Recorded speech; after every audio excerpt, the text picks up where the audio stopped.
Hello दोस्तों, RD coaching classes में आपका स्वागत है। आज हम हेलो एल्केन तथा हेलो एरिन्स क्लास 12th का 6 चैप्टर की स्टडी करेंगे। सबसे पहले हम देखेंगे कि हेलो एल्केन्स होते क्या है। आप लेक्चर के लास्ट तक बने रहे ताकि आपको अच्छे से क्लियर हो जाए चैप्टर हेलो एल्केन क्या होते हैं।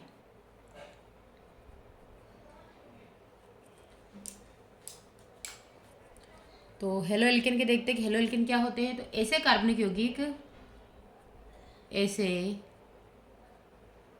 कार्बनिक यौगिक जिन्हें हाइड्रोजन परमाणु की जगह हेलोजन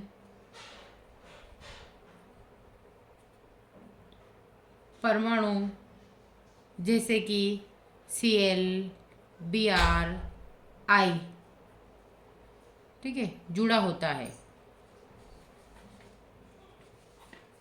अगर इसकी रिएक्शन है तो हम क्या बोलेंगे, हेलो एल्केन क्या होता है। तो ऐसे कार्बनिक यौगिक जिन्हें हाइड्रोजन परमाणु की जगह हेलोजन परमाणु जैसे Cl, Br, I से जोड़ा जाता है, तो इसे क्या बोलेंगे हम, हेलो एल्केन्स। ठीक है, इसके एग्जाम्पल को देखते हैं। तो आप मेथेन की रिएक्शन जब Cl2 से करते हैं तो आपका मिथाइल क्लोराइड बनता है, CH3Cl बनता है, और यहाँ का H और यहाँ का Cl कॉम्बिनेशन करके HCl के रूप में बाहर निकल जाता है। तो अगर इसे बोले तो ये है क्या है, प्रकाश संवेदी प्रतिक्रिया है। कौन सी है, तो आप एक साथ में लिखते रहे कि यह एक प्रकाश संवेदी प्रतिक्रिया है। प्रकाश संवेदी प्रतिक्रिया है जहाँ मेथेन में क्लोरीन जुड़ता है। मेथेन में क्लोरीन जुड़ता है। ठीक है, ये हमने पहला फैक्ट किया, ये हमारा दूसरा फैक्ट हो गया। अब तीसरे फैक्ट की बात करें कि हेलो एल्केन्स का उपयोग कहाँ होता है, तो हेलो एल्केन्स के हम उपयोग को भी देख लेते हैं। तो हेलो एल्केन का प्रमुख उपयोग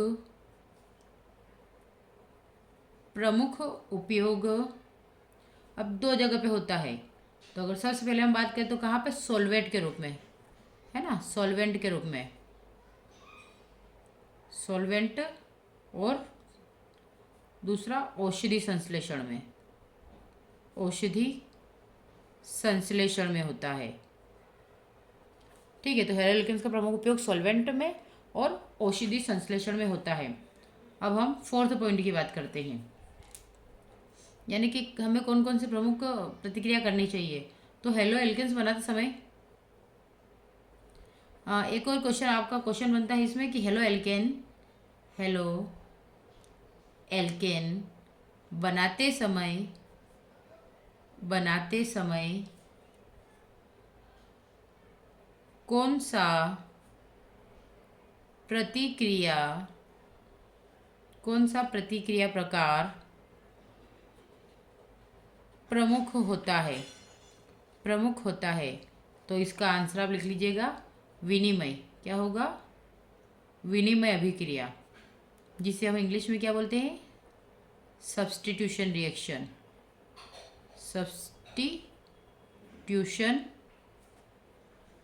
रिएक्शन। ठीक है, फिर आता है आपका पांचवा।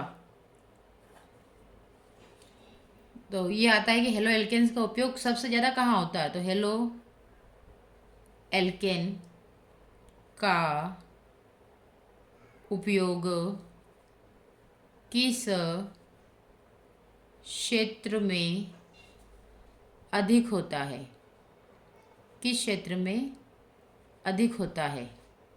तो किस क्षेत्र में होता है, तो सबसे ज़्यादा रासायनिक प्रयोगशाला में होता है। कहाँ पे होता है, रासायनिक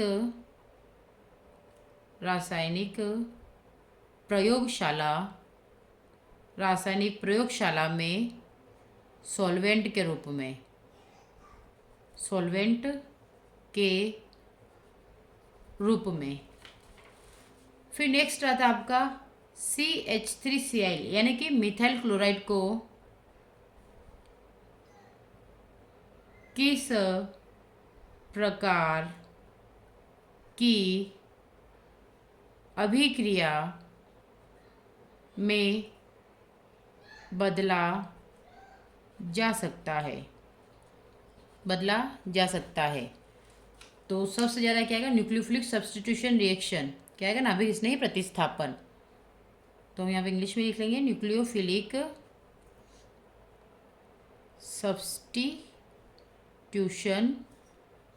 रिएक्शन, यानी कि CH3Cl को किस प्रकार की अभिक्रिया में बदला जा सकता है। तो न्यूक्लियोफिलिक सब्स्टिट्यूशन रिएक्शन यानी कि नाभिक स्नेही प्रतिस्थापन अभिक्रिया। अब हम यहाँ पे हेलो एल्केन्स के वर्गीकरण की बात करेंगे, क्लासिफिकेशन है ना, हेलो एल्केन्स के वर्गीकरण। तो हेलो एल्केन्स ठीक है, तो अब हेलो एल्केन जो वर्गीकरण इसका हेलोजन परमाणु की संख्या के आधार पर देखते हैं। तो हम जैसे हमें एग्जांपल लेते हैं C2H5X, तो यहाँ पे हम एक हेलोजन को जोड़ रहे हैं, इसलिए एक की जगह हम क्या लिख देंगे, मोनो। तो एक के लिए हम क्या इस्तेमाल करते हैं, मोनो, और हेलोजन ग्रुप लगा इसलिए हेलो, और ये सीधी श्रृंखला एल्केन। तो इसे क्या बोलेंगे, मोनो हेलो एल्केन। अगर हम CH2X और X की बात करते हैं, तो यहाँ पे आपके पास 2 कार्बन के साथ में लगा हुआ है, तो 2 कार्बन के साथ में 2 हेलोजन लगे हुए, इसलिए इसे क्या बोलेंगे, डाई हेलो एल्केन। क्या नाम देंगे, डाई हेलो एल्केन। तीसरे की बात करते हैं, अब क्या CH2 CH और CH2, तो आपको यहाँ पे क्या लगाना है, आपने एक ग्रुप लगाया, दूसरा ग्रुप लगाया और तीसरा ग्रुप लगाया। अब यहाँ पे 1 2 3 आपको 3 दिख रहे, इसलिए इसका नाम क्या हो जाएगा, ट्राई हेलो एल्केन। आया समझ में। तो हम अगर एक हेलोजन के साथ में अगर कार्बन जुड़ा हुआ है तो मोनो हेलो एल्केन, अगर 2 कार्बन के साथ में 2 हेलोजन जुड़े हुए तो डाई हेलो एल्केन, और अगर 3 कार्बन के साथ में 3 हेलोजन जुड़े हैं तो ट्राई हेलो एल्केन कहलाएगा। आई होप यहाँ तक आपको अच्छे से समझ में आ गया होगा। ये तो बात करिए हमने एल्केन की, अब हम बात करेंगे एरिन के लिए। ठीक है, तो ये हमने किसकी बात की थी, एल्केन की। अब हम एरिन के लिए बात करते हैं। तो इसके लिए भी आपको इस प्रकार से ही स्ट्रक्चर बनाना है, जैसे आपने एक रिंग बनाई, आपने बेंजीन रिंग बनाई, इसके साथ में आप एक हेलोजन ग्रुप को जोड़ देंगे, तो इसका नाम क्या होगा, मोनो हेलो, और एल्केन की जगह क्या आ जाएगा, एरिन। तो मोनो हेलो एरिन आ जाएगा। फिर नेक्स्ट आता है आपका सेकेंड की भी इस प्रकार से हम बनाएंगे स्ट्रक्चर। तो इसके लिए आपका 1 2 3, अब यहाँ पे आपने एक हेलोजन का ग्रुप लगाया और यहाँ पे आपने दूसरा लगाया, तो यहाँ पे आपको 2 हेलोजन दिख रहे हैं, तो क्या बोलेंगे हम, डाई हेलो एरिन। सिर्फ नाम ये तो सेम टू सेम है जैसे इसमें था, खाली चेंज कहाँ हुआ, तो एक के लिए मोनो, 2 के लिए डाई और 3 के लिए ट्राई हो गया। वैसे यहाँ पे एक के लिए मोनो, 2 के लिए डाई और तीसरे के लिए क्या हो जाएगा, ट्राई। Very good. ऐसे ही साथ में समझते रहें ताकि आपको परफेक्टली समझ में आए। तो आप 3 के लिए करेंगे तो आपका x x और x 3 पोजीशन पे सेट हो गया। अब 1 2 3 तो कितने हुए, ट्राई, इसलिए हम क्या लिखेंगे, ट्राई, और क्या आ जाएगा नाम, हेलो एरिन। हेलो एरिन, आगे समझ में। ठीक है, अब हमने यहाँ तक बात की। अब यहाँ पे आप जो आपको दे रखा है एक्स दे रखा है, यानी कि हेलोजन दे रखा है, इसकी जगह आप सेल लगाएं, एफ लगाए, बी आर लगाए, आई लगाए। आप इनमें से कोई सा भी हेलोजन लगा सकते हैं। अब हम आगे बात करते हैं अपनी इसके पहले भाग की बात करते हैं। यहाँ पे अब sp2 यानी कि संकरण के हिसाब से देखेंगे, तो sp3 कार्बन हेलोजन आबंध युक्त यौगिक, क्या हेडिंग है? sp3 कार्बन हेलोजन आबंध युक्त यौगिक। अब इसमें आपको एक्स की जगह इनका यूज़ करना है, फ्लोरीन का, क्लोरीन का, ब्रोमीन का, आयोडीन का, इन सभी का इनके साथ में यूज़ करते जाना है। आप मेरे साथ नोट करते जाए ताकि आपको अच्छे से समझ में आए, है ना। ये हो जाएगा आपका पहला। अब इसके हम एग्जांपल लेते हैं एल्किल का। क्या लेंगे? तो एल्किल हेलाइड। और अभी एल्किल हेलाइड बोले, इसको हम सामान्य नाम क्या रखते हैं? Halo alkane. Halo alkane. और इसके लिए क्या फॉर्मूला है? RX। ठीक है। अब इसके अगर सामान्य सूत्र की बात करें तो इसका सामान्य सूत्र क्या बनेगा? CnH2n+1 और X। ये आपका इसका सामान्य सूत्र बनेगा। और R जो बताता है वो बनाता है एल्किल समूह को। किसको बताता है? R एल्किल समूह को बताता है। तो आपको यहाँ तक समझ में आ गया होगा। अब हम बात करते हैं, एक एग्जांपल लेते हैं। यहाँ पे आपका कार्बन, यहाँ पे हाइड्रोजन, यहाँ पे R डैश, यहाँ पे हाइड्रोजन, और यहाँ पे क्या लगाया आपने? X लगाया। अब हम बात करते हैं, यहाँ पे जो आपने X लगाया, तो इस X से जुड़ा हुआ जो कार्बन है वो कितने कार्बन से जुड़ा हुआ है? ठीक है, यानी कि X एक ही से जुड़ा हुआ है, इसलिए हम इसको क्या बोलेंगे? प्राथमिक। क्या बोलेंगे? प्राथमिक कार्बन। ठीक है। अगर हम दूसरे की बात करें, यहाँ पे देखते हैं, तो यहाँ पे आपका R, यहाँ पे आ जाएगा R डबल डैश, क्योंकि R डैश, और यहाँ पे आपका आ जाएगा हाइड्रोजन। और ये कहाँ जुड़ा? हेलोजन। अब इसमें बोला गया है कि जो आपका कार्बन है, जो हेलोजन से जुड़ा हुआ कार्बन है, वो कितने कार्बन से जुड़ा हो? तो यहाँ पे देखो आपको ये 1 और 2 दिख रहे हैं, तो आप इसको क्या बोलेंगे? द्वितीयक या सेकेंडरी। तो इसे बोलेंगे द्वितीयक कार्बन। क्या बोलेंगे? द्वितीयक कार्बन। अब हम बात करते हैं तीसरे की। यहाँ पे आपको ये कार्बन दे रखा है, यहाँ पे R डैश, यहाँ पे R डबल डैश, और यहाँ पे R ट्रिपल डैश, और यहाँ पे आ जाएगा आपका X। तो हेलोजन से जुड़ा हुआ जो कार्बन है आपका, वो कितने से जुड़ा हुआ? बस आपको इनको देखना है, ये इतनों को देखो। ये वाला कार्बन कितने कार्बन से जुड़ा है? तो ये वाला इससे जुड़ा हुआ डायरेक्टली जो कार्बन है वो अगर 1 से जुड़ा है तो प्राथमिक होगा। अगर इससे जुड़ा हुआ कार्बन अगर 2 से जुड़ा है तो द्वितीयक होगा। अगर इससे जुड़ा हुआ कार्बन अगर 3 से तो तृतीयक होगा।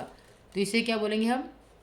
तृतीयक, यानी कि थर्ड डिग्री कार्बन। आगे समझ में? ये फर्स्ट डिग्री, ये सेकेंड डिग्री, और ये थर्ड डिग्री आगे होगा। आई होप आपको इसमें कहीं से लेके कहीं तक कोई प्रॉब्लम नहीं होगी। अभी हमने एल्किल हेलाइड की बात की थी, अब हम बात करेंगे एलिल हेलाइड की। ठीक है, किसकी बात करेंगे? एलिलिक हेलाइड की। अब एलिलिक नाम आते हम समझ जाते हैं कि हम डबल बॉन्ड की बात कर रहे हैं। Allylic halide. तो एलिलिक हेलाइड क्या होता है? अब इसमें होता है कि जो डबल बॉन्ड होता है, अगर मैं लैंग्वेज लिखाऊंगी तो आपको वो माइंड में नहीं बैठेगा। और हम जो भी बात करें वो एनसीईआरटी को बेस मानकर ही कर रहे हैं। ठीक है, तो इसकी हल्की सी एक डेफिनेशन लिख लीजिएगा। यह वे यौगिक होते हैं जिनमें हेलोजन परमाणु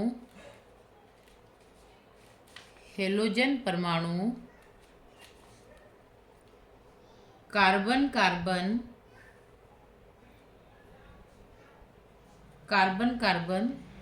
द्विक आबंध, यानी कि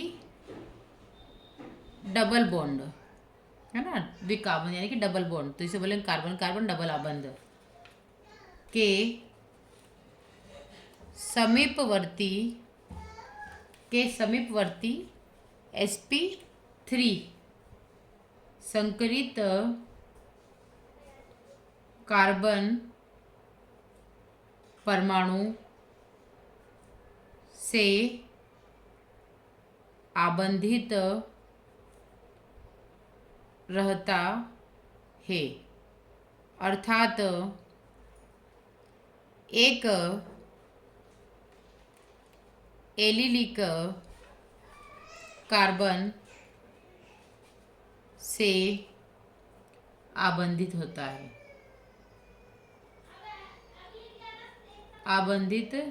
है, ठीक है। तो ये क्या है, जैसे अगर मैंने लैंग्वेज लिख दी है ताकि आपके लैंग्वेज एग्जाम में आपको पूछी जाती है तो आप आराम से बता दें। बाकी हम एग्जाम्पल के हिसाब से समझेंगे, क्योंकि लैंग्वेज से कभी कभी हमारे माइंड में जाता नहीं है। जैसे यह वे यौगिक होते हैं जिनमें हेलोजन परमाणु कार्बन कार्बन द्विक आबंध यानी कि डबल बॉन्ड के समीपवर्ती sp3 संकरित कार्बन परमाणु से आबंधित रहता है, अर्थात एक एलिलिक कार्बन आबंधित होता है। तो उसने डायरेक्टली बोला है कि हेलोजन के साथ में कॉम्बिनेशन बनाते हैं। जैसे हमने ये डबल बॉन्ड बनाया, यहाँ पे आपने CH2 करके X लिख दिया। अब इसकी बात करते हैं, तो इसने क्या बोला है कि वे यौगिक जिनमें हेलोजन परमाणु कार्बन कार्बन, तो कार्बन कार्बन डबल बॉन्ड के समीपवर्ती sp3 संकरित कार्बन परमाणु से आबंधित रहता है। कौन रहता है? हेलोजन परमाणु, ये वाला। ठीक है, क्योंकि सब किससे है? क्योंकि सिंगल बॉन्ड क्या बताता है?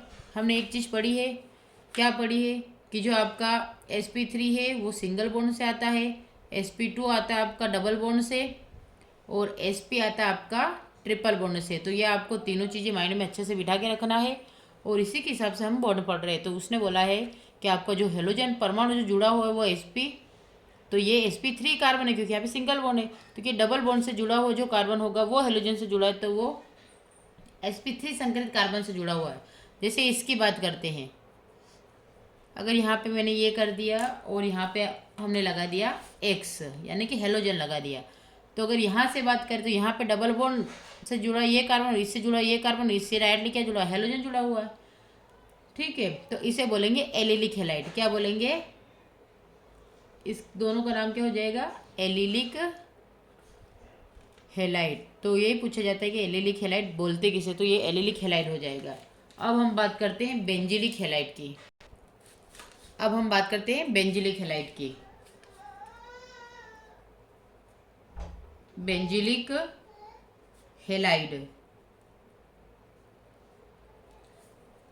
और इसकी बात करें, इस प्रकार के यौगिक, इसमें भी लिख लीजिएगा, इस प्रकार के यौगिकों में हेलोजन परमाणु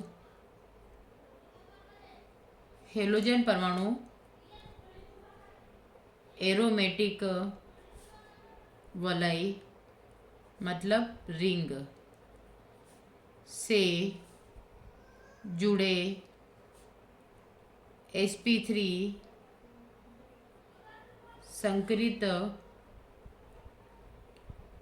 कार्बन परमाणु से आबंधित रहता है। तो बेंजिलिक हेलाइड क्या होगा कि इस प्रकार की यौगिकों में हेलोजन परमाणु, अगर स्पेशल हेलोजन परमाणु की ही बात करें, हेलोजन परमाणु एरोमेटिक वलय से जुड़े sp3 संकरित कार्बन से जुड़ा रहता है, तो उसे क्या बोलते हैं? देखो, अब हम पिछले वाले में क्या देख रहे थे? उसके पास वाले से जुड़ा होता है। अब इस वाले में क्या देख रहे हैं हम? जस्ट उसी से जुड़ा होता है। इस प्रकार के यौगिकों में हेलोजन परमाणु, ठीक है, हेलोजन परमाणु किससे जुड़ा होता है? मतलब उससे जुड़े हुए बेंजीन रिंग से जुड़े हुए कार्बन से जुड़ा हो। तो यौगिकों में हेलोजन परमाणु एरोमेटिक वलय से जुड़े sp3 संकरित कार्बन परमाणु से आबंधित होता है। ठीक है, तो इसे हम क्या बोलेंगे? क्या बोलेंगे? प्राथमिक डिग्री यानी कि बेंजिलिक हेलाइड। जैसे अगर इसकी बात करते हैं तो यहाँ पे भी आपको यही है सेम, बस आपको चेंज क्या करना है, यहाँ पे ये आपका कार्बन था, यहाँ से जुड़ा हुआ है, तो यहाँ पे आपका R1, यहाँ पे R डबल डैश और यहाँ पे X यानी कि हेलोजन ग्रुप जुड़ा है। तो यहाँ पे अगर R की बात करें तो ये CH3, अगर R डैश की बात करें तो ये हाइड्रोजन सेकेंड डिग्री, और अगर R dash double R dash की बात करें तो ये CH3 यानी कि थर्ड डिग्री। तो यहाँ पे तीन चीज़ें आपको एक ही बता रहा है ना? क्योंकि अगर इस कार्बन की बात करें तो ये एक से जुड़ा हुआ है, तो ये CH3 हो गया। इसकी बात करें तो ये भी क्या हुआ? CH3 हुआ, क्योंकि R1 और R डबल डैश CH3 ही है। अब यहाँ से ये वाला जो है ये कितनों से जुड़ा हुआ है? ठीक है, ये वाला और ये वाला, तो आपका ये आ जाएगा। इसके बारे में बात हो रही है, यानी कि बेंजीन रिंग से जुड़े हुए कार्बन की बात हो रही है कि उससे कितने जुड़े हुए, तो इसे बोलेंगे बेंजिलिक हेलाइड। ठीक है, अभी हमने देखा sp3 कार्बन हेलोजन आबंध युक्त यौगिक। अब हम देखेंगे sp2। अब सेकेंड वाला क्या देखेंगे हम? sp2 कार्बन हेलोजन आबंध युक्त यौगिक। आई होप आपको यहाँ तक कोई प्रॉब्लम नहीं आई होगी और आप अच्छे से समझने का प्रयास करें, क्योंकि चीज़ें टफ नहीं होती है, हम खाली प्रैक्टिस नहीं करते इसलिए वो चीज़ें टफ बन जाती है। अब हम बात करते हैं यहाँ पे, पहला है आपका वाइनिलिक हैलाइड। वाइनिलिक हैलाइड, अब इसको समझते कि वाइनिलिक हैलाइड होता क्या है। तो इसकी भी हल्की सी लेंगे। इस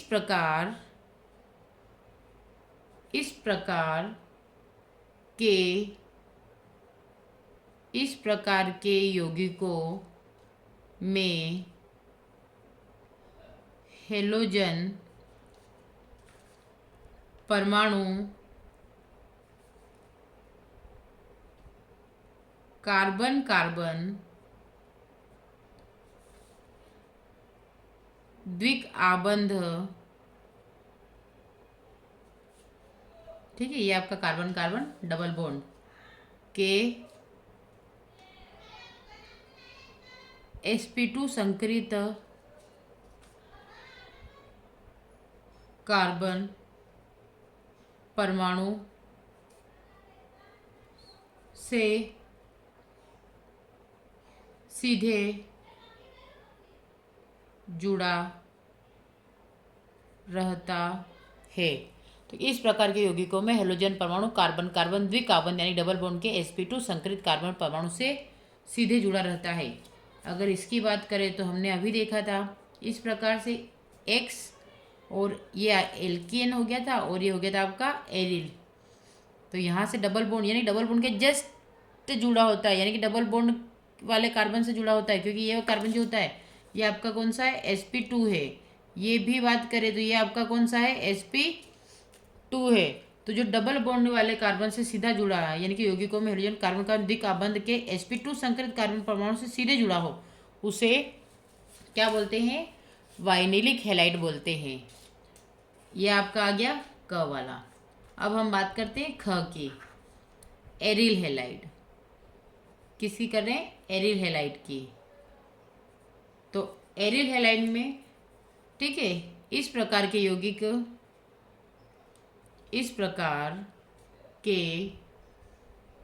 यौगिकों में हेलोजन परमाणु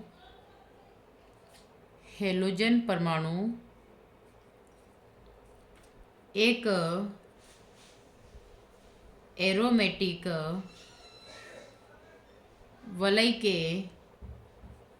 वलय मतलब कि रिंग के sp2 संकरित कार्बन परमाणु से सीधे जुड़ा रहता है। इसके लिए हम बात करते हैं, आपका ये आ जाएगा, इसे बोलेंगे X। और अगर इसकी बात करें तो ये भी इसी प्रकार से जुड़ा रहेगा जिसे आपने यहाँ पे लगाया। तो ये आपका हो गया CH3 और ये इधर हो गया आपका X। तो हमने क्या बोला कि इस प्रकार के यौगिकों में हेलोजन परमाणु एक एरोमेटिक वलय के sp2 संकरित कार्बन परमाणु से सीधा जुड़ा होता है। तो यहाँ पे देखो sp2 है ना, क्योंकि डबल सिंगल। और हमें एक ही बात याद रखनी है, डबल सिंगल, यानी कि आप अगर कॉम्बिनेशन के हिसाब से चल रहे हैं तो आपका देखो, आप खाली फॉर एग्जांपल देखते हैं हम, है ना, ताकि आपके माइंड में अच्छे से सेट हो जाए।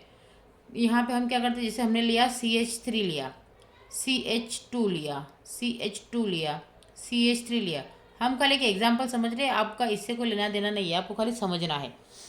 तो आपने क्या लिया, CH3 लिया, CH2 लिया, CH2 लिया, CH3। अब यहाँ पे देखिए सिंगल बॉन्ड है ना, ये single bond single bond single bond, तीनों सिंगल सिंगल है। तो इसीलिए ये कौन सा संकरण हो गया है, तो ये कार्बन का पूछे कि कौन सा संकरण, तो ये sp3। इस कार्बन का पूछे सिंगल से जुड़ा, इसलिए कौन सा हो जाएगा, sp3। ये कार्बन सिंगल से जुड़ा इसलिए sp3, ये भी सिंगल से जुड़ा इसलिए sp3। यहाँ पे 2 3 4 कुछ आने से कोई फर्क नहीं पड़ता है, आपको सिर्फ सिंगल बॉन्ड देखना है और sp3 लगा देना है, तो आपका सही होगा। ठीक है, हम नेक्स्ट की बात करते हैं, एक और एग्जांपल देखते हैं। जैसे मान लो मैंने आपको दिया है CH3 CH double bond CH CH2 CH double bond CH और CH3। ठीक है, आप एक बार वैलेंसी मिला लीजिएगा, 3 4। ठीक है, मतलब यह कॉम्बिनेशन इसका सही साठ है। अब आपको इसमें ध्यान क्या रखना है, ध्यान से देखिएगा। देखो आपने लिखा CH3 लिखा है, तो जब CH3 आपने लगाया है तो यहाँ पे कितना दिख रहा है आपको, एक सिंगल बॉन्ड दिख रहा है, तो आप इसको बोलेंगे ये सिंगल से जुड़ा है इसलिए sp3। अब यहाँ पे सिंगल डबल, यानी कि ये वाला कार्बन डबल से भी जुड़ा है सिंगल से भी जुड़ा है, तो इसको बोलेंगे हम sp2, क्योंकि हमें इस डबल को देखना है। डबल सिंगल माइंड में सेट हुआ, ठीक है। फिर इधर देखो डबल सिंगल, तो क्या होगा sp2। फिर सिंगल सिंगल आया मतलब sp3। सिंगल डबल मतलब sp2। Double single sp2। Single तो फिर इधर कुछ नहीं है तो sp3। तो ये आप इस प्रकार से इनके संकरण निकालना सीख जाएंगे, आगे समझ में। अब एक और की बात करते हैं, हम किसे देखते हैं, तो ये आ जाएगा आपका कार्बन ट्रिपल बॉन्ड H, फिर कार्बन, फिर CH2 और CH3। अब यहाँ पे देखिएगा आपको, यहाँ पे क्या दिख रहा है, सिंगल, तो मतलब ये sp3। यहाँ पे सिंगल sp3, यहाँ पे सिंगल ट्रिपल, तो आप क्या बोलेंगे sp। यहाँ पे देखो ट्रिपल sp। आई होप आपको माइंड में अच्छे से इसका क्लियर हो गया होगा, ठीक है, कि ये सिंगल डबल होता क्या है इस प्रकार से। अब हम इनके कुछ घनत्व के बारे में स्टडी करते हैं। अब यहाँ पे इनकी डेंसिटी की बात करते हैं, डेंसिटी क्या होती है, ठीक है। तो अगर इनके घनत्व की बात करें तो जिसे ग्राम प्रति मिलीलीटर में डिनोट करते हैं, ठीक है। तो अगर सीधी श्रृंखला की एन मतलब सीधी श्रृंखला, इसमें C3H7Cl हम लेते हैं, फिर आता है NC3H7Br, और फिर आता है NC3H7 और I। तो हम देखेंगे कि हमारा बढ़ता क्रम किधर है, इधर साइड आएगा कि इधर साइड आएगा, तो उसके लिए हमें डायरेक्टली पता नहीं चलता है। हम खाली देखते हैं ऊपर से नीचे आने पर क्लोरीन ब्रोमीन आयोडीन, यानी कि ऊपर से नीचे आने पर इसका घनत्व बढ़ता है। क्या होता है, बढ़ता है। तो हम क्या लिख लेंगे, ये वाला और ये वाला, यानी कि क्लोरीन से ज़्यादा ब्रोमीन की, ब्रोमीन से ज़्यादा आयोडीन, क्योंकि यहाँ पर तो C3H7 ये तो दे ही रखा आपको। तो आपको खाली देखना कैसे है, तो आप या तो इस क्रम में कि क्लोरीन ब्रोमीन आयोडीन, यानी कि क्लोरीन सबसे कम, क्योंकि ऊपर से नीचे आने पर क्लोरीन आता है, उसका भी Br आता है, फिर सबसे नीचे I आता है। तो आपका एक तो घनत्व पहचानने का ये क्रम हो जाएगा। दूसरा, इनकी वैल्यू याद रख ले, जैसे C3H7Cl की वैल्यू होती है 0.89, उसके बाद आता है 1.335 इसकी होती है, और इसकी बात करें तो 1.747। तो हम बोल सकते हैं कि ये कौन सा है, तो कि बढ़ता क्रम है।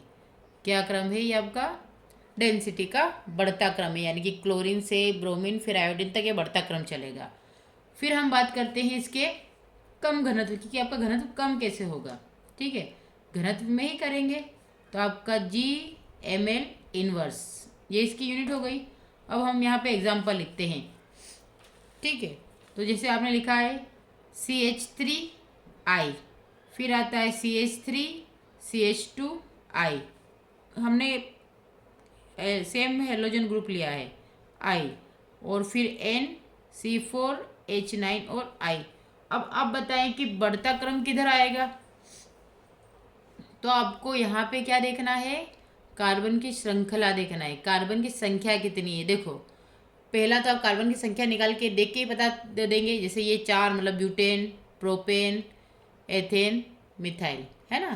तो ये इथाइल, मिथाइल, प्रोपाइल और ब्यूटाइल। तो आप एक तो ये क्रम है आपका, ठीक है। तो उसने पूछा कि घटता क्रम, तो आपका सबसे पहले क्या आएगा, ये आएगा, उसके बाद ये आएगा, और फिर आपका ये आएगा।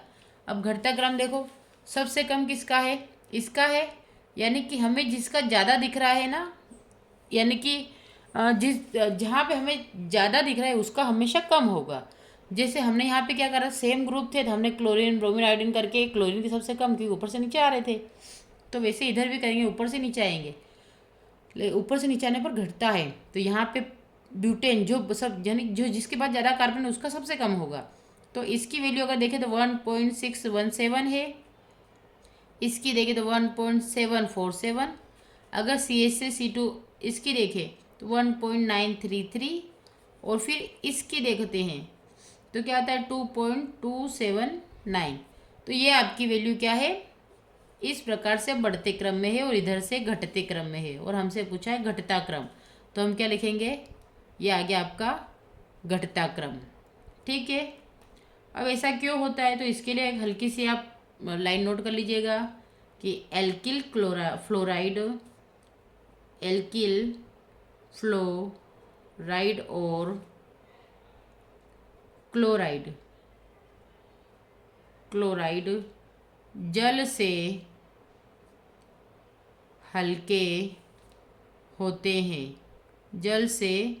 हल्के होते हैं, जबकि ब्रोमाइड एवं आयोडाइड जल से भारी होते हैं। और उसने क्या बोला है, एक स्पेशल इस लाइन को नोट करके लिखे आप कि हेलोजन की संख्या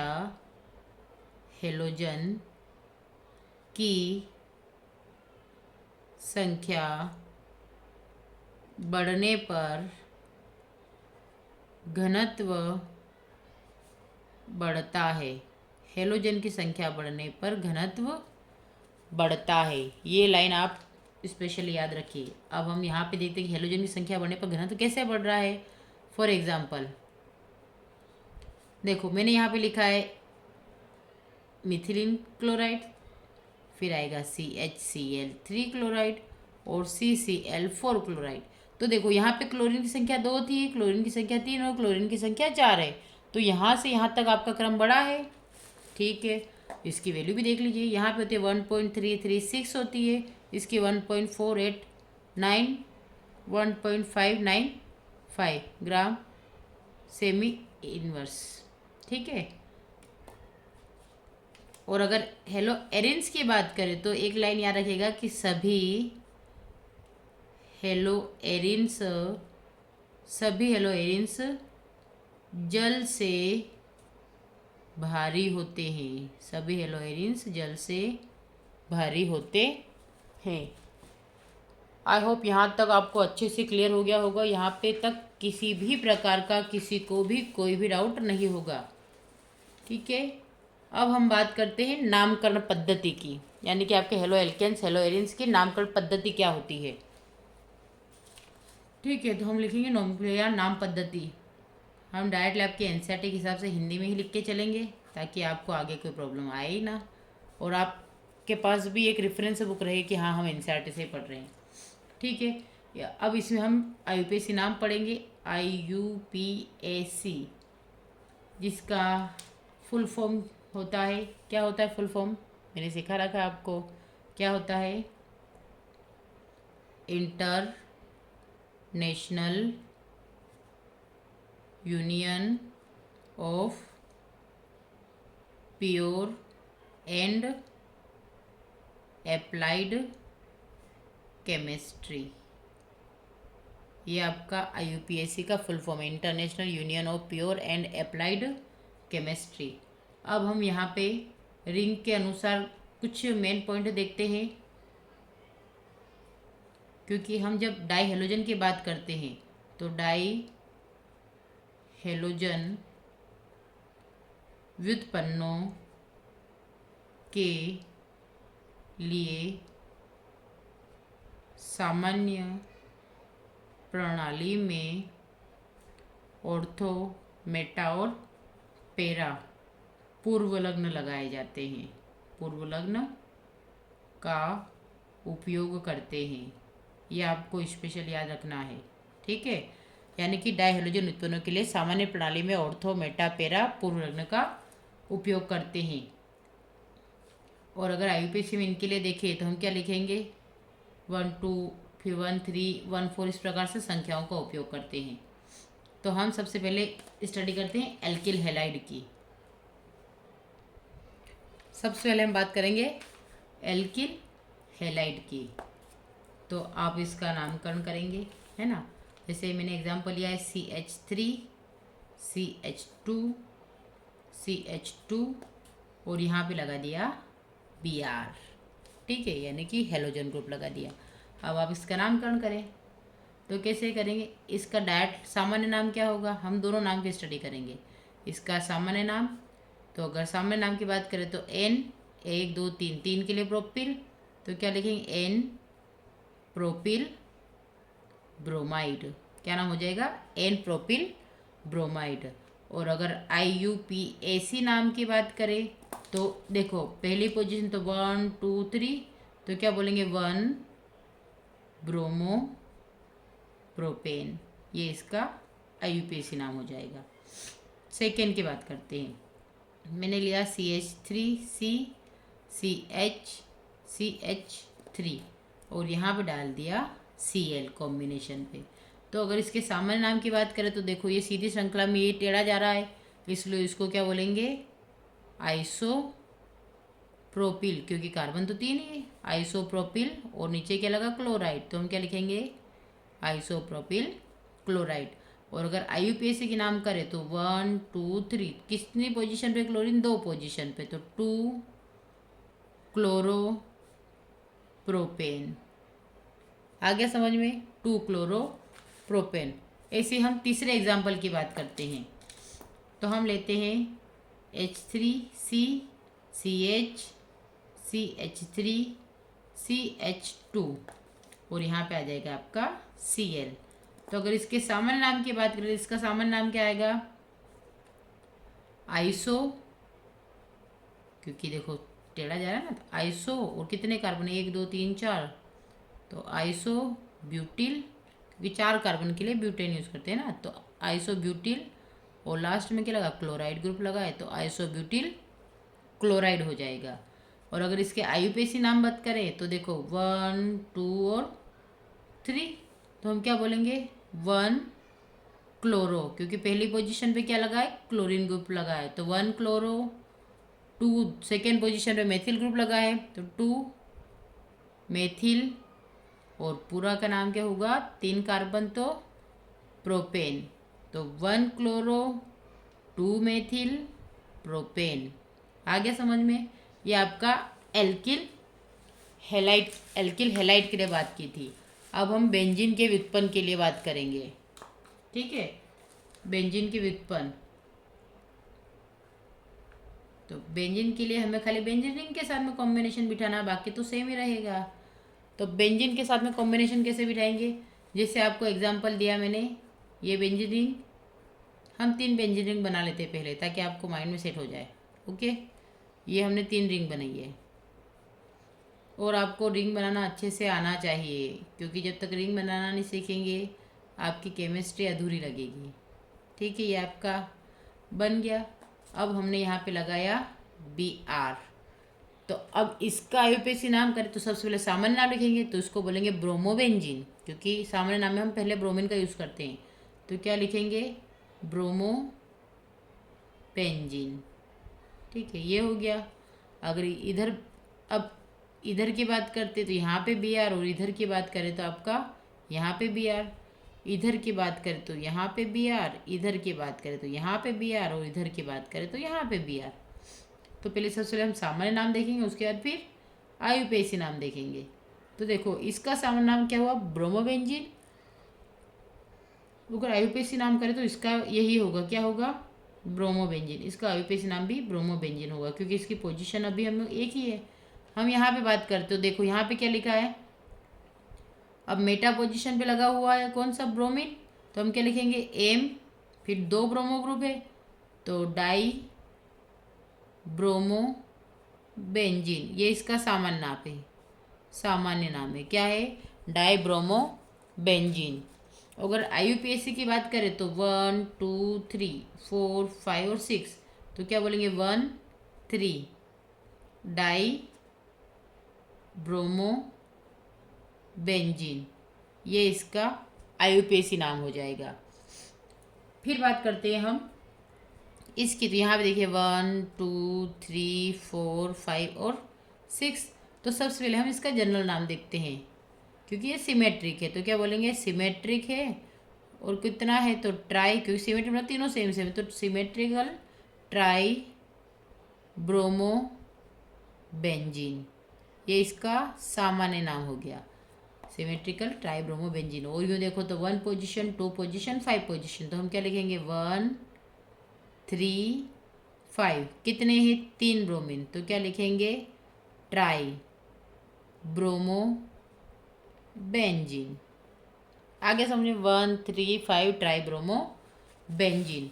ये आपके रिंग के हो गए। अब हम कुछ और के देखते हैं, जैसे एक एग्जांपल देते हैं, आप प्रयास करेंगे। यहाँ पे लिखा है CH3 CH2 CH3 CH3, और यहाँ पे लगा दिया आपने एक हेलोजन ग्रुप को। अब इसकी बात करते तो देखो 1 2 है ना, फिर 3 नॉर्मली चल रहा है। तो हम जब 1 से लिखा तो हम डायरेक्ट बोलेंगे कि 1 क्लोरो, क्योंकि हमारा पहली पोजीशन पे क्लोरीन ग्रुप लगा है, तो 1 क्लोरो। फिर दूसरी पोजीशन पे इधर भी मिथाइल इधर भी मिथाइल, तो हम क्या लिखेंगे 2, फिर 2, क्योंकि 2 पोजीशन पे 2 बार मेथिल, तो 2 2।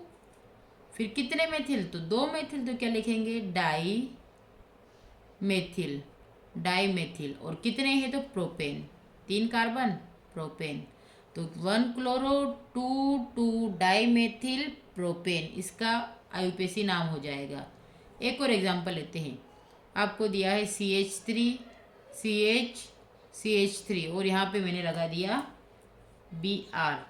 अब इसका आईयूपीएसी नाम की बात करते हैं, तो देखो 1 2 3, हमें वो बाकी कुछ चाहिए ही नहीं, तो हमें तो दूसरी पोजीशन पे क्या मिला, ब्रोमीन मिल गया, तो 2 ब्रोमो प्रोपेन, क्या आ गया 2 ब्रोमो प्रोपेन, ये आपका 2 ब्रोमो प्रोपेन बन गया। ठीक है। अब यहाँ पे एक और थोड़ा सा और इसके बारे में हिंट ले लेते हैं, तो ये थोड़ी सी लैंग्वेज लिख लेते हैं कि समान हेलोजन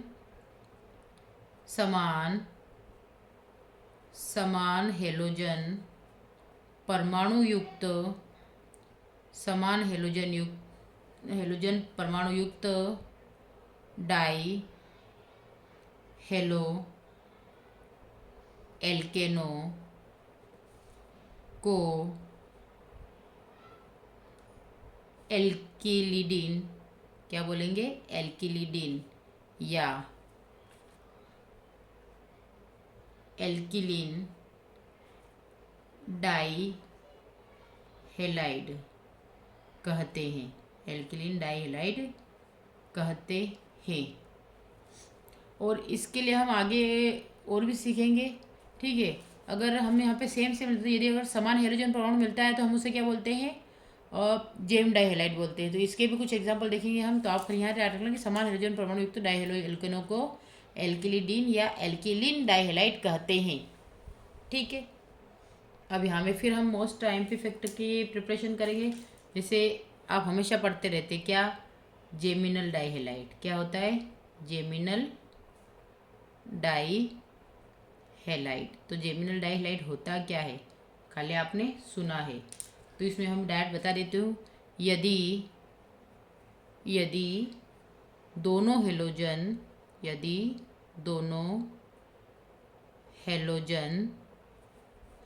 एक ही यदि दोनों हेलोजन एक ही कार्बन पर लगे हो तो उसे क्या बोलेंगे, तो क्या होगा, जेमिनल डाइहेलाइड कहते हैं। तो जेमिनल डाइहेलाइड बनता है। आगे समझ में। अब इसका एग्जाम्पल देखते हैं, क्योंकि बिना एग्जाम्पल के तो हम समझने वाले हैं नहीं। तो आपको दिया गया है CH3, यहाँ पे CH। अब ये जो कार्बन, ये 2 हेलोजन यानी कि Cl और Cl से जुड़ा है, तो ऐसा कार्बन जो 2 क्लोरीन ग्रुप से साथ में जुड़ा होता है उसे बोलेंगे जेमिनल डाइहेलाइड। आगे समझ में। यदि दोनों हेलोजन एक ही कार्बन पर लगे हो तो जेमिनल डाइहेलाइड कहलाता है। क्लियर हो गया।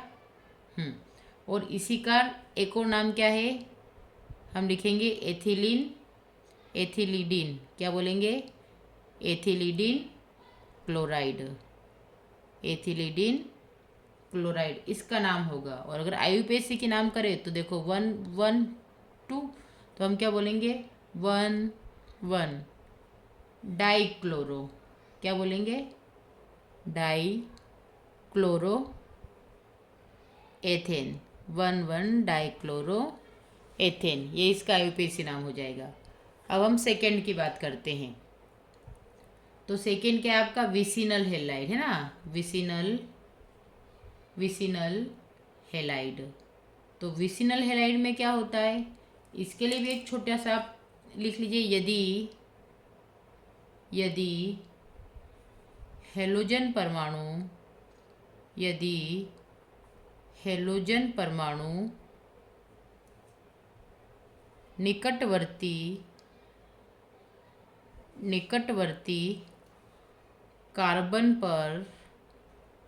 कार्बन पर जुड़े हो तो क्या कहलाएगा, विसिनल हेलाइड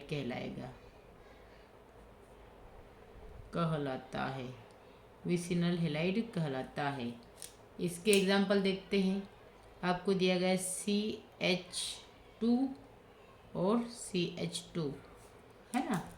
अब यहाँ पे विसिनल डाइहाइलाइड के लिए यहाँ पे Cl लगा है और यहाँ पे Cl, यानी कि दोनों कार्बन अलग अलग पे हमने Cl ग्रुप लगा दिया। तो इसका नाम क्या हो गया, एथिलीन डाइक्लोराइड, क्योंकि ये क्या था, एथिलीडीन क्लोराइड था और ये एथिलीन डाइक्लोराइड है। ये इसे बोलेंगे विस डाई हेलाइड।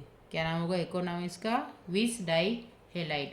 और अगर इसका IUPAC नाम की बात करें तो देखो 1 और 2, तो हम क्या बोलेंगे 1 2, क्या हो जाएगा डाई क्लोरो एथेन, क्या होगा 1 2 डाइक्लोरो एथेन।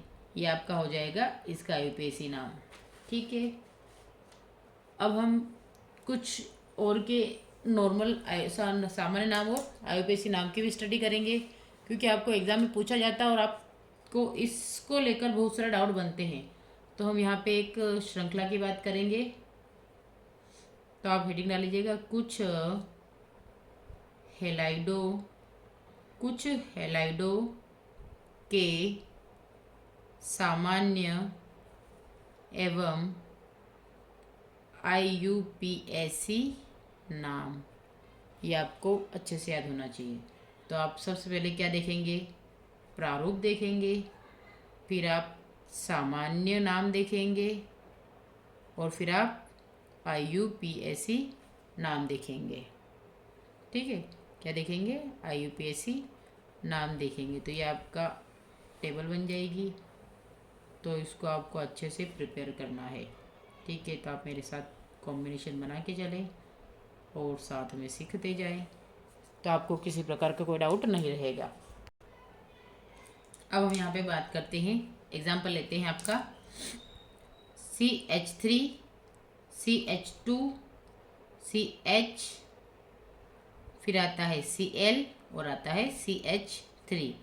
तो इसकी बात करें, देखो यहाँ से इधर से तीसरे नंबर पे, इधर से दूसरे नंबर पे, तो हम नंबरिंग कहाँ से करेंगे, यहाँ से करेंगे। इसका 1 2 3 4। अगर आपको समझ में नहीं आता है तो आप पूछ सकते हैं और कमेंट कर सकते हैं, और अगर यहाँ पे समझ में नहीं आता तो आप क्लास में भी पूछ सकते हैं। ठीक है, तो यहाँ पे 1 2 3 4 आपने इसको दिया। अब यहाँ में हम देंगे तो सेकेंडरी, क्योंकि सेकेंड से जुड़ा हुआ है, तो हम क्या बोलेंगे सेकेंडरी ब्यूटिल क्लोराइड, क्योंकि ये द्वितीय के सेकेंड डिग्री है। तो हम क्या बोलेंगे इसको सेकेंडरी ब्यूटिल और क्लोराइड। तो सेकेंडरी ब्यूटिल क्लोराइड इसका सामान्य नाम हुआ। और अगर IUPAC के नाम का तो दूसरे नंबर पे क्लोरो ग्रुप, तो 2 क्लोरो और कितने कार्बन, 4 कार्बन, इसलिए क्या लगता है ब्यूटेन। ये आपको अच्छे से आना चाहिए। अब हम दूसरे की बात करते हैं। ठीक है। अब दूसरा एग्जाम्पल दे रखा है आपको CH3, फिर CH2 और Br दे रखा है। तो यहाँ पे आपको CH3 और CH3 इस प्रकार से कॉम्बिनेशन बनाना है। तो इसे हम बोलेंगे नियो, क्योंकि तीनों तरफ से जा रहा है, तो neo pentyl bromide, neo pentyl bromide इसका सामान्य नाम है। अगर IUPAC नाम की बात करें तो 1, 2, 3 और 4 आप इधर ले सकते, इधर ले सकते हैं। ठीक है, आप तो यहाँ से लेंगे आपका, अब नंबरिंग आई 1, 2 और आपका आ जाएगा 3। तो इसका IUPAC नाम क्या हो जाएगा? 1 ब्रोमो। पहली पोजीशन पे ब्रोमीन ग्रुप लगा है तो 1 ब्रोमो 2 2 है ना, 2 2 है। कितना है? डाई मेथिल, क्योंकि दो पोजीशन पे 2 लगे तो डाई मेथिल।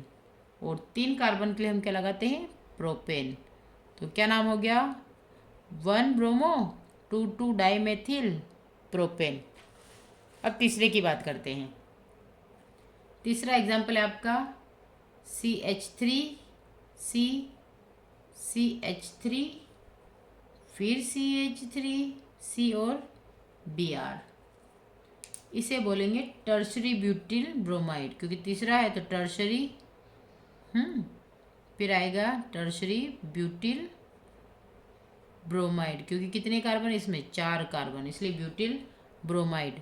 अब अगर बात करें इसके पोजीशन की तो हम क्या लिखेंगे इसमें कि, ठीक है, अगर हम इसकी पोजीशन की बात करें तो किस पोजीशन पे लगा हुआ है ये? क्योंकि देखो इधर भी है इधर भी है, तो हम किस पोजीशन पे लगेंगे? तो क्या आ जाएगा यहाँ पे? देखो एक कार्बन 1 2 फिर 3, तो यहाँ से 1 और 2 और यहाँ पे क्या लगा? ब्रोमीन ग्रुप लगा है। तो ये क्या हो गया? टर्शरी ब्यूटिल ब्रोमाइड हो गया है। अब इसके नाम की बात करें तो देखो दूसरे पोजीशन, पहली पोजीशन और दूसरी पोजीशन, तो आपको यहाँ पे क्या लगा है? ब्रोमीन ग्रुप लगा है। तो हम क्या बोलेंगे? क्योंकि इधर से नंबरिंग चालू करते हैं, 1 2 है ना, और क्या आ जाएगा? 3। तो 1 2 3, अब इधर से 1 2 3 किधर से भी कॉम्बिनेशन बनाएंगे तो इधर से आएगा, इधर से, तो आपको सेकेंड नंबर पे आ रहा है। तो हम क्या बोलेंगे? 2 ब्रोमो फिर 2 मेथिल और क्या आ जाएगा? 3 कार्बन के लिए प्रोपेन। 2 ब्रोमो 2 मेथिल प्रोपेन, यानी कि 1 2 3 या 1 2 3 हम कॉम्बिनेशन इधर से बनाएंगे तो क्या आ जाएगा? 2 ब्रोमो 2 मेथिल प्रोपेन। फिर नेक्स्ट की बात करते हैं। एक और एग्जांपल लेते हैं हम। यहाँ पे दे रखा है CH2 डबल बॉन्ड CH2 और Br। तो इसे क्या बोलेंगे? देखो डबल बॉन्ड आ गया मतलब एलिल लगा है, अभी हम पढ़ के आए हैं, तो क्या बोलेंगे? एलिल, सामान्य नाम है ना, एलिल ब्रोमाइड। क्या नाम हो गया? कि उसने बोला कि डबल बॉन्ड से जुड़ा हुआ निकटवर्ती कार्बन, तो ये निकटवर्ती कार्बन तो डबल बॉन्ड से जुड़ा हुआ है, इसलिए इसका नाम क्या हो गया? Allyl bromide. और इसको अगर बोलेंगे तो क्या बोलेंगे?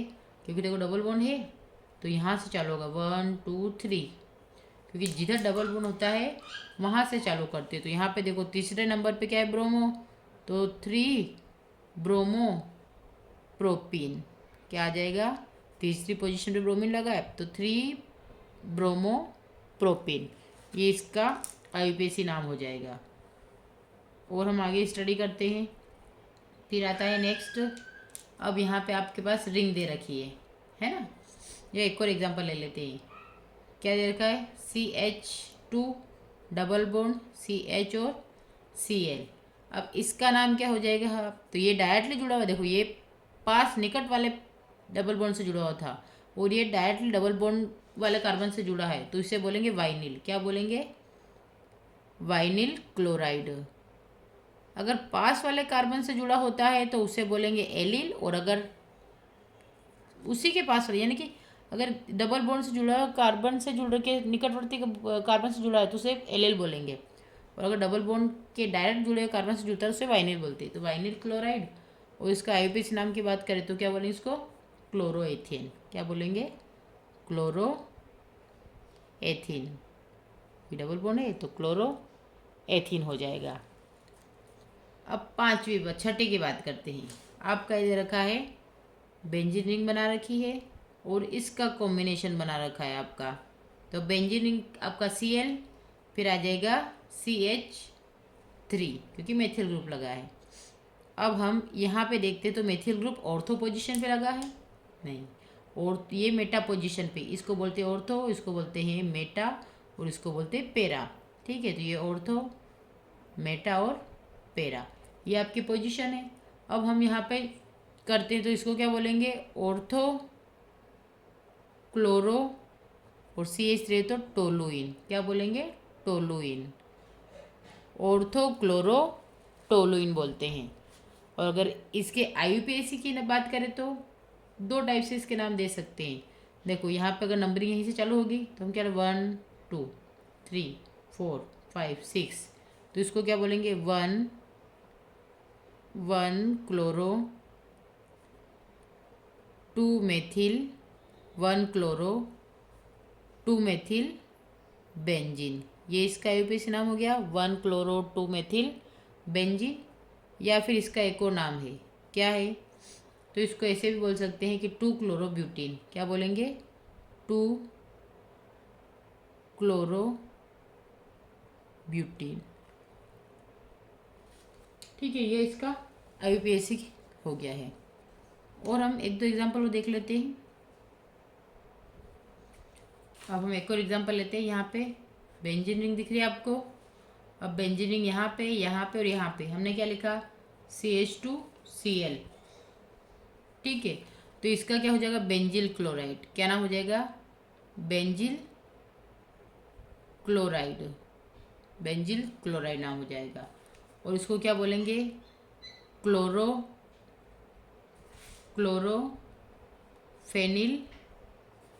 मेथेन। क्लोरोफेनिल मेथेन, ये इसका IUPAC नाम हो जाएगा। ठीक है, हमने कौन से नंबर पे ख़त्म किया था? ये हो गया था,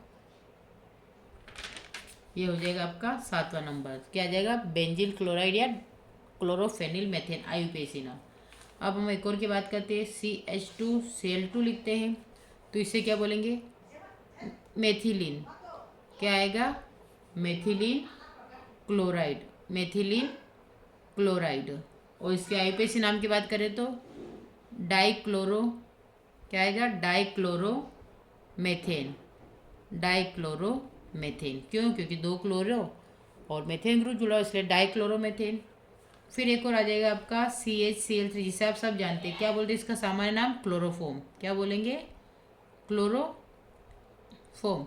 अगर इसके IUPAC नाम की बात करें तो 3 क्लोरीन ग्रुप जुड़े, इसलिए इसे ट्राइक्लोरोमेथेन हो जाएगा। क्या हो जाएगा? ट्राइक्लोरोमेथेन। ट्राइक्लोरोमेथेन हो जाएगा। फिर आता है CHBr3, तो इसे बोलेंगे ब्रोमोफॉर्म। क्या बोलेंगे? ब्रोमोफॉर्म। और ब्रोमोफॉर्म यहाँ पे भी वो आएगा, ट्राई ब्रोमोमेथेन। ट्राई ब्रोमोमेथेन आ जाएगा।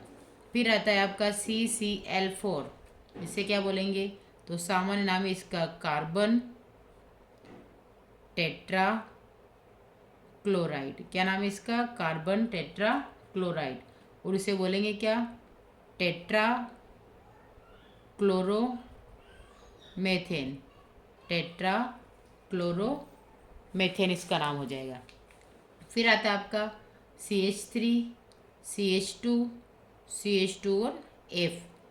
अगर इसके सामान्य नाम की बात करें तो इसका सामान्य नाम क्या हो जाएगा? नॉर्मल, यानी कि सामान्य N प्रोपिल, क्योंकि 3 कार्बन लगे हुए हैं, 1 2 3, तो 1 2 और 3 है ना। तो N प्रोपिल फ्लोराइड है ना, N प्रोपिल फ्लोराइड हो जाएगा। क्या नाम हो जाएगा इसका? N propyl fluoride. और अगर IUPAC की बात करें तो देखो पहली पोजीशन पे फ्लोरीन ग्रुप लगा है, तो हम क्या बोलेंगे? 1 फ्लोरो। क्या बोलेंगे? 1 फ्लोरो। और 1 2 3, 3 कार्बन के लिए क्या बोलते हैं? प्रोपेन। तो N प्रोपिल फ्लोराइड या 1 फ्लोरो प्रोपेन हो जाएगा। तो आज के लेक्चर में हम इतना ही करेंगे। तब तक के लिए आप इन जितना मैंने समझाया इनको अच्छे से रिवाइज करें, रिकॉल करें और अच्छे से अच्छे समझने का प्रयास करें। फिर भी अगर नहीं समझ में आता है तो आप कमेंट करें। आज हमने एनसीईआरटी के लगभग 4 पेज को कवर कर लिया है, पहले 6 चैप्टर का हेलो एल्केन्स और हेलोजेन्स का।